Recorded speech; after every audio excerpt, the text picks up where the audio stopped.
I'm back. Y'all thought it was over after my last video.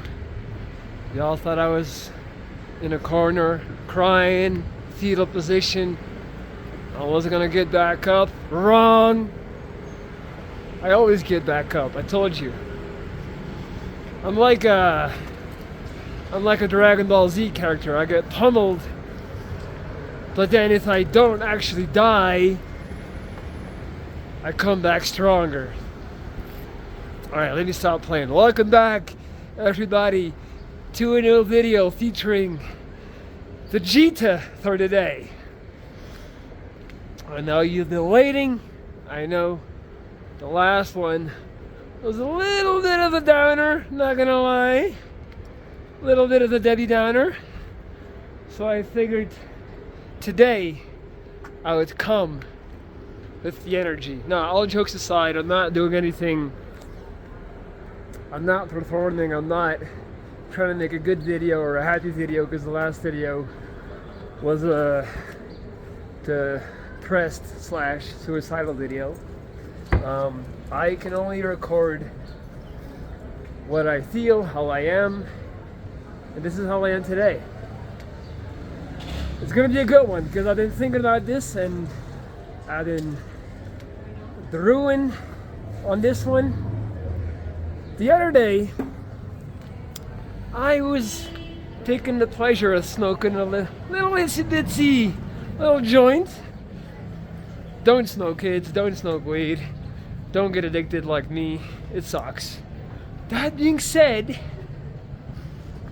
it also kind of opens up your third eye. Like, it does something to you, man. Like, there is real value in weed, and I'm gonna stop right there, but when I smoke, I have access to memories that I normally no longer had access to.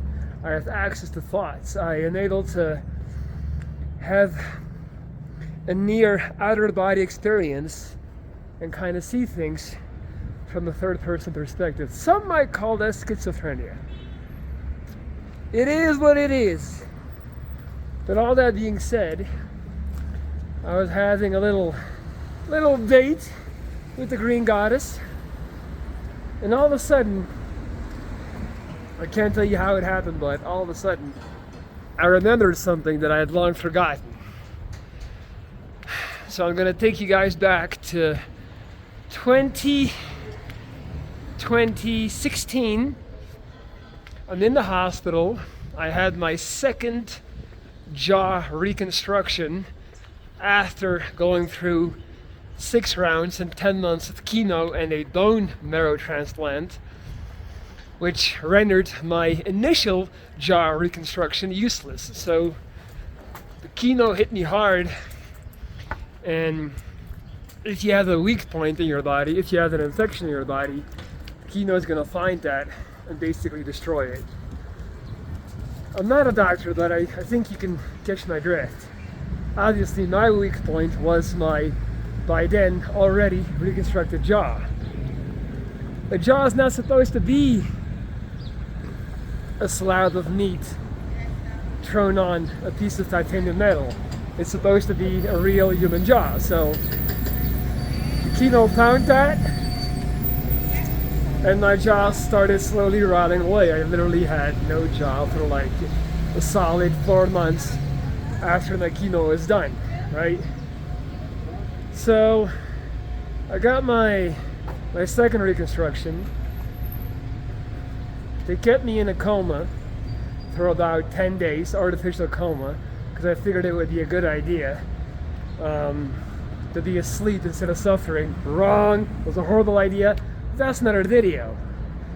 So I wake up, and let me tell you guys something. Like, people who have never been in the hospital, you might not know how it goes down. Like, they give you your computer, for example. Like, you have your MacBook, you have your belongings to get through the day. So I had my little MacBook Air, if I recall, next to my hospital bed, and as soon as I arrived to a point where I was like physically and humanly able to actually, you know, like sit up. Guys, like there was a moment in time where I couldn't lift up my head. Like it was too exhausting for me to do this. I couldn't. Like I was always like this, like hunched over. That's real. You can get that low to the point where when the sidewalk is this fucking wide and you make a point of passing me this close when I'm making a video, it might be dangerous. It might be dangerous, that's all I'm saying. I might have to pop out on you. Anyway. I'm in the bed. I figure I'm gonna browse the internet, use my MacBook. I open it, and of course it asks me for my passwords, but lo and behold, I had forgotten my passwords. Like, there's something about heavy anesthesia when you use it, you just kind of forget.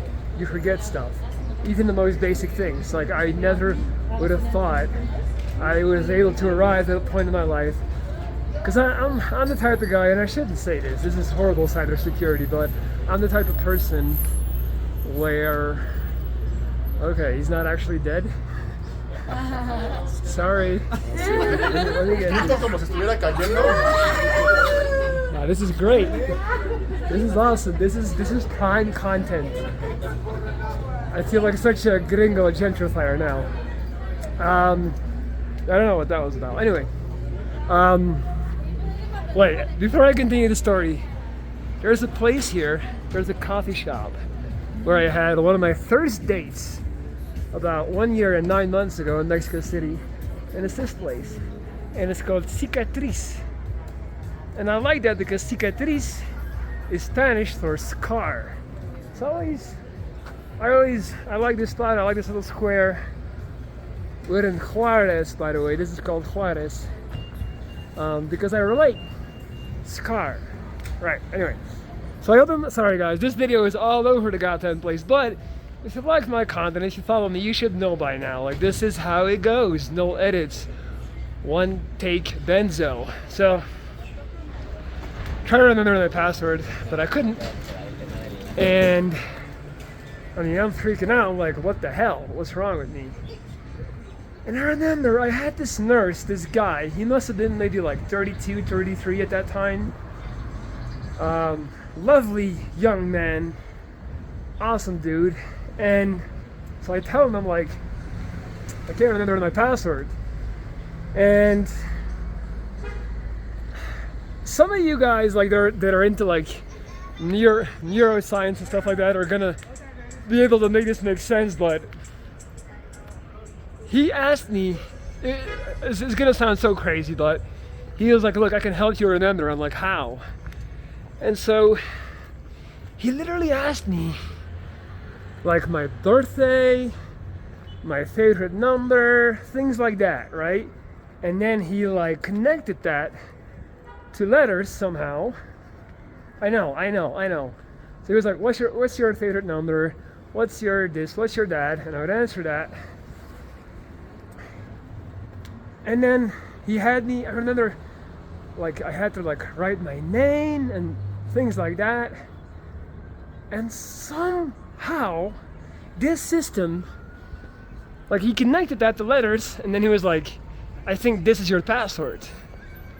And I was like, I think you're right. And I put it in, and I swear on everything, I'm not making this up. And I know there's some doctor watching this who's like, oh yeah, that's a known technique. It has to be a known technique. And so he literally was able to help me figure out my password somehow, like by asking questions about other stuff. He was able to link that to the letters. Actually happened. I did not make that up. That was not in my mind. And so I just had that memory the other day, and it stuck with me because it really made me think about a lot of things. And I felt like there's two ways where I can take this. There's two ways where I can take this concept. I'll start with the non-insane, non-psycho concept, which is if you get lost in life, if you lose your way, if everything implodes, and if the world opens up beneath your feet, and you feel like all is lost and you're scrambling to hold on and to find any resemblance of stability and peace and structure, any type of familiarity. There are certain things in life, certain guidelines, almost like the North Star, that can help you get back to your baseline self, your baseline happiness, that can help you reestablish who you are, what you're doing, and kind of put things back in order, right?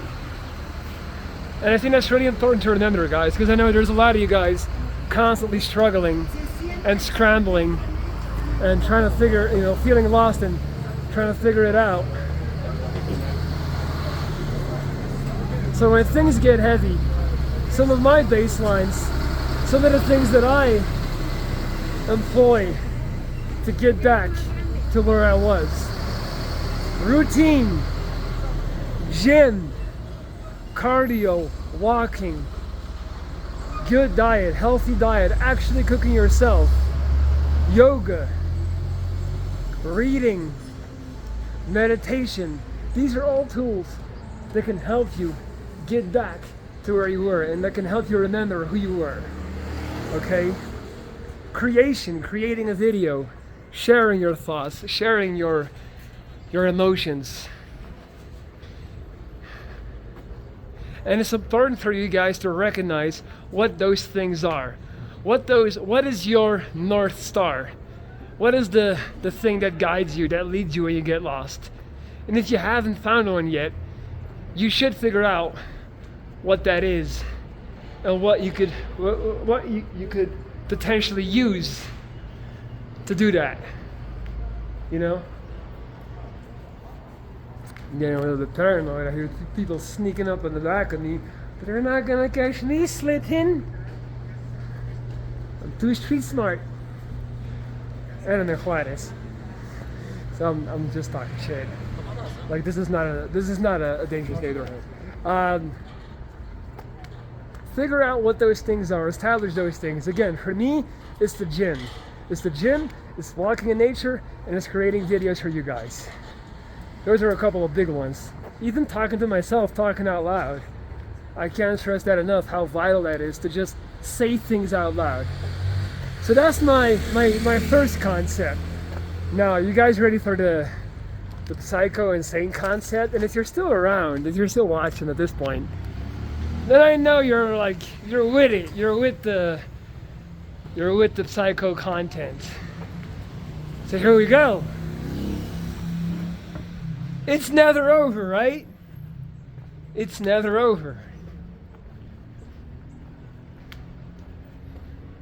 In the context of thinking and talking about a lost love, a person that has seemingly decided to move on from you, maybe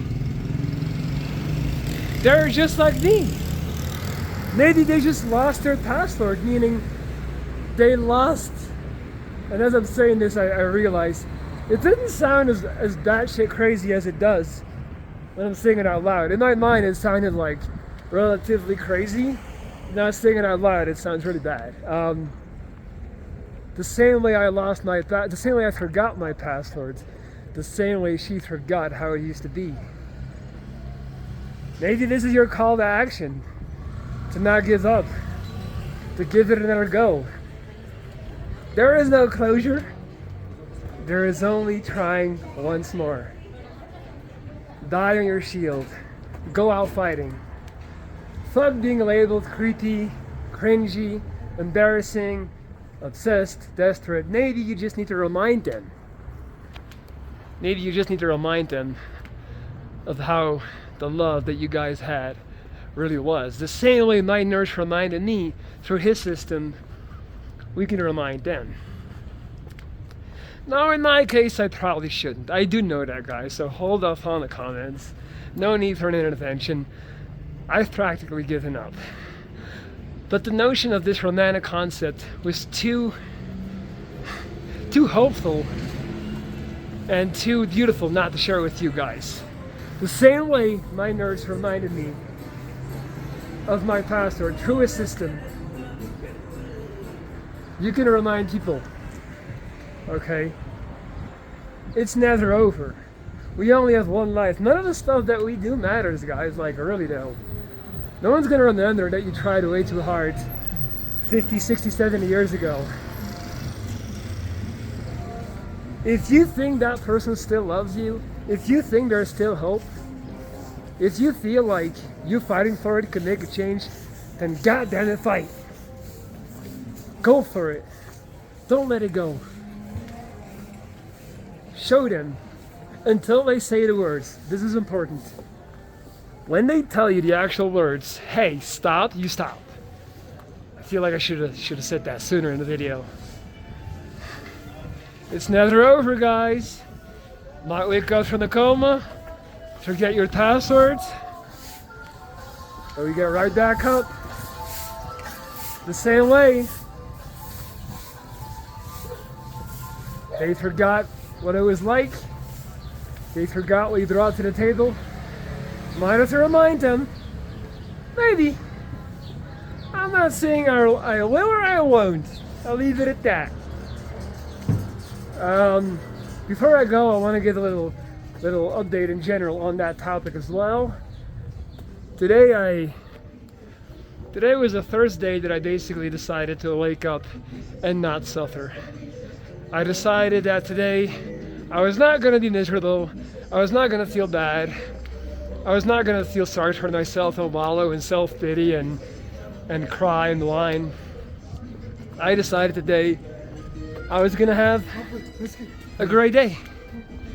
And I hope I was able to at least share and transfer some of that energy, some of that joie de vivre, how the French call it, to you guys. Win or lose, down and out, single or together, this is a privilege. This life is a privilege. Being able to walk around healthy without tubes sticking out of my body is a privilege. Being able to talk to an audience that actually listens is a huge privilege. The opposite of love is not hate, it's indifference. Do not forget that. If you are in a position where you're able to feel the pain, you're able to feel the love, you're able to feel the drama, all that comes with it, you're in the game. You're not watching from the stands, you're in the game. So be grateful for that. That's all you can ask for an opportunity to play the game. Can't expect to win. And gotta take the L's to the chin.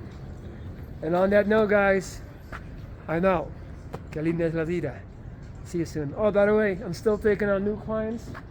If you're looking to hire me for coaching or mentorship, send me an email. I still have slots available. I got a bunch of new clients in the last month and a half, but I'm always open for business. I love working with you guys, so if you're trying to make it happen, I'm here. Peace.